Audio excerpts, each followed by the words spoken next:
জ্বালানি তেলের দাম কমলেও বাস ভাড়ায় এর কোনো ইতিবাচক প্রভাব পড়েনি। আগের যে ভাড়া ছিল সেই ভাড়াতেই চলছে কক্সবাজারের গণপরিবহন। বাস চালকরা বলেছেন 1 টাকা তেলের দাম কমালেও ভাড়া কমানোর কোনো সুযোগ নেই, এতে তাদের লোকসানের ঝুঁকি থাকতে পারে। আমাদের তেলের দাম কমছে, কিন্তু আমাদেরকে এখনো ভাড়া কমার জন্য মানে ডিক্লেয়ার দেয় নাই, ঠিক আছে। এই মনে করে আমাদের তো আজও কোনো অনুমতি দেয় নাই। যদি অনুমতি দেয় যে আমাদের এই মালিক সমিতি আছে, এরা যদি নির্দেশ দেয় তাহলে তো আমরা ভাড়া অবশ্য কম নেব। 1 টাকা তেলের দাম কমাইছে ভাই, আর কি ভাড়া কমবে? ভাড়া তো আগেরটাও আমরা আদায় করতে পারছি না।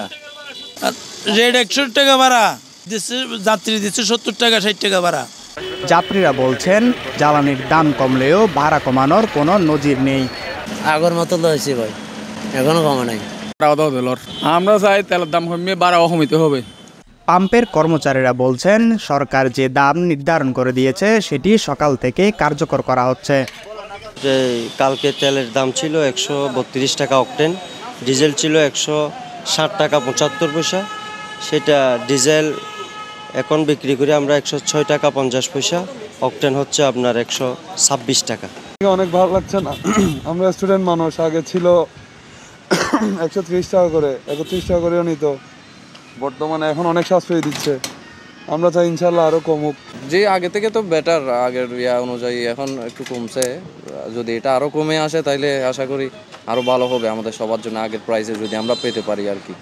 মতামত বলতে এখন তো 6 টাকা কমছে, আগে তো মনে করেন 90 টাকা 89 টাকা ছিল, প্রায় হাফ লিটার তেলের দাম বাড়াইছে মনে করেন। এদিকে সব ধরনের জ্বালানি তেলের দাম কমিয়েছে সরকার। প্রতি লিটার ডিজেল ও কেরোসিনের দাম কমেছে 1 টাকা 25 পয়সা। পেট্রোল ও অকটেনের দাম কমেছে 6 টাকা। ডিজেলের দাম 106.75 টাকা থেকে 1.25 টাকা কমিয়ে 105.25 টাকা, অকটেনের দাম 131 টাকা থেকে 6 টাকা কমিয়ে 125 টাকা, পেট্রোলের দাম 127 টাকা থেকে 6 টাকা কমিয়ে 121 টাকা নির্ধারণ করা হয়েছে। News desk, CCN।